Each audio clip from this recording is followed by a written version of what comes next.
비서실장님, 제가 집권하면 그냥 놓겠습니다. 캠프에서 일하던 사람들 시킬 일 절대 없겠다고 말씀하신 분이 누굴까요? 예, 여기 지금 나와 있. 대통령이시죠? 그렇지만 그렇지 않다라는 것은 이미 다 밝혀졌습니다. 다음 보여주시죠. 빠르게 우리 100여 명 정도의 검찰 출신들을 정부, 공공기관 등등에 다 포진시켰습니다. 이건 뭐 홍영표 의원님이 최근에도 밝혀주신 거고 여러 언론에서 나온 자료입니다.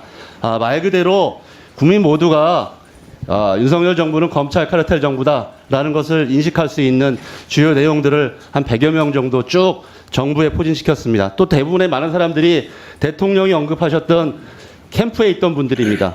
대통령께서 또 그런 말씀을 실천하지 않으셨다는 걸 국민들이 알게 되었습니다. 그래서 이런 사실들은 너무 많이 알려져서 이번에는 그러면은 우리 지역 인사는 어떻게 됐나 이런 것들을 좀 확인해 보려고 합니다.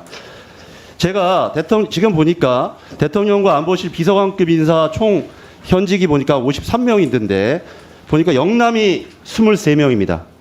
호남 출신은 3명에 불과합니다. 무려 8배가 차이가 납니다. 이 호남 출신 인사 3명도요. 그 중에 한 분은 검찰 출신 인사이고요. 한 분은 전직 태어나시긴 하셨지만 서울에서 국회의원 하신 분입니다.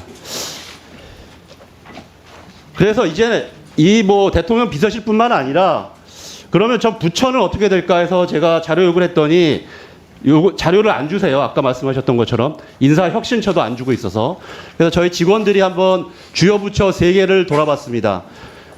힘 있는 부처라고 하는 국토부, 기재부, 산업부와 최근에 있었던 대장급 군 장성입니다. 대상은 작년 5월부터 올해 10월까지 임명된 1급 이상 고위공직자입니다. 국토부는 5배입니다. 영남과 호남의 차이는. 그리고 대장급 인사는 최근에 있었죠. 우리 안보실장님, 비서실장님 대장급 인사 최근에 있었죠? 네. 이번에 최근에 있었던 7명 중에 인사 중에 1명도 호남 출신이 없죠? 이번에 7명 중에요. 이거는 전체 있었던 작년과 올해를 합친 거고요. 그래서 보니까 결국 거의 저희가 확인한 것만 77명의 인사 중에 36명, 거의 반 이상이 영남 인사입니다. 우리 비서실장님 어떻게 느끼십니까? 균형 인사입니까? 안배된 인사입니까? 국민 통합 인사입니까? 자, 제가 말씀드릴게요.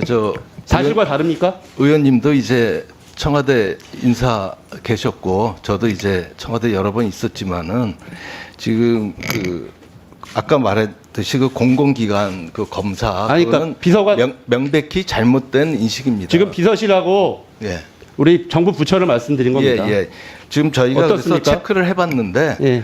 공공기관 임원 중에 제가 말씀드린 검찰 출신이 비서실장님 그거는 제가 다른 의원님들이 여러 차례 말씀드렸던 거고요. 우리 비서실과 이걸 말씀드린 겁니다. 부처는 어떻습니까? 전체적으로 저희는 그런 통계를 지금 가지고 있지 않습니까? 저희는 인사 기준을 전문성하고 능력에 둬서 사실 지적은 안 하는데 사실상 저도 호남 쪽에 좀 많이 스카우트를 하려고 많이 노력을 했습니다. 그런데 본인들이 또 고사도 많이 넘어가도록 했고. 하겠습니다. 네. 저는 결국은 국민과 우리 야당을 누르는 권력은 힘은 검찰을 통해서 그리고 이 인사를 통해서 자신들을 따르는 사람들을 지역 편중을 통해서 국민들을 위협하고 있고 국정을 운영하고 있다라는 것을 보여주고 있다고 생각을 하고요. 과거에 보면 우리 야당 의원님들 얘기하시지만 과장 어떻게 얘기했냐면 어떤 특정 도시가 없다. 울산이 없다. 대구가 없다. 이렇게 지적하신 것은 많았어요. 자, 다음으로 넘어보겠습니다. 결국 이게 어떻게 되느냐. 아까 부정평가 요인이 있지만 그 요인 중에 공직자 인사 부정평가 요인을 쭉 갤럽 조사합니다. 리얼미터 아닙니다. 그리고 긍정평가가 16에서 17% 변화한 양상입니다. 결국 이런 것이 국민들이 정확하게 보고 계시고 이 부정평가 이유가 대통령의 국정지지도 부정평가 이유와 거의 동일하지 않습니까? 국민들이 현명하게 왜 윤석열 정부가 어떤 정부인지를 정확하게 보고 있다 이렇게 저는 평가할 수밖에 없다고 생각이 들고요. 결국 저는 윤석열 정부를 움직이는 3개의 기둥이 있다고 생각하는데 하나가 검찰 권력이고 하나는 영남 편중 인사입니다. 그리고 이 정신적인 국정 철학을 움직이고 있는 분들이 있습니다.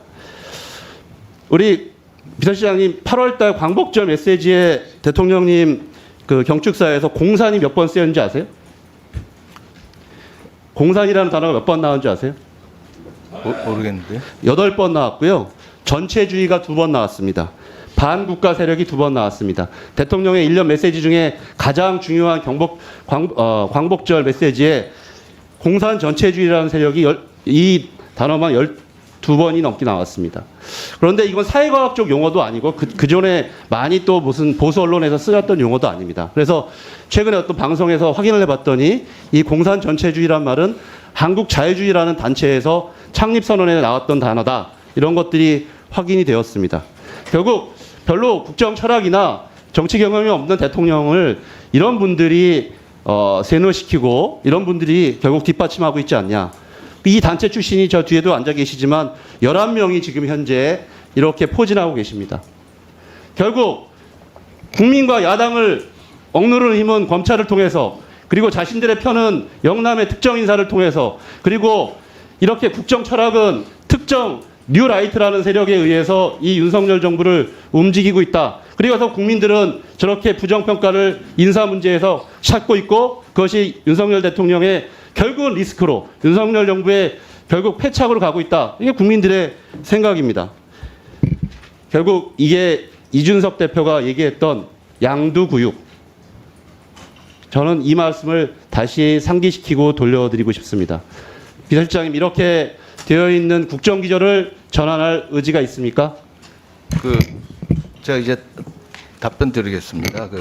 처음에 이제 검찰 위주의 인사 말씀하시지만 저희 대통령실만 보더라도 수석 이상의 검사 출신은 한 명도 없고 내각을 보더라도 총리, 비서실장, 국정안보실장, 국가안보실장 이거 빅3라 그러지 않습니까?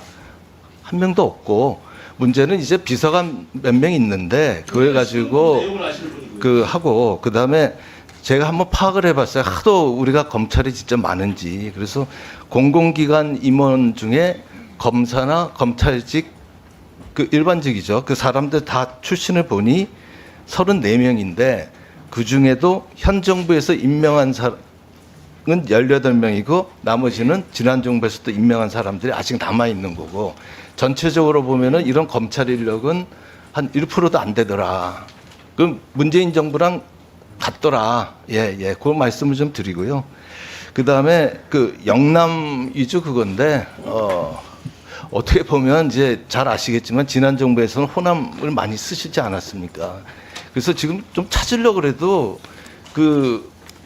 좀 안 계시고 그래서 저도 이제 뭐 공무원들 중에 저 기재부 후배나 좀 하려고 그랬는데 다 뭐 선거에 나간다고 그러고 잘 안 들어오시네요. 그래서 뭐 그런 건 없고 그다음에 이제 안보 이쪽은 아까 뭐 여기서도 이제 말이 나올 정도로 이제 대통령실에까지 간첩이 있다.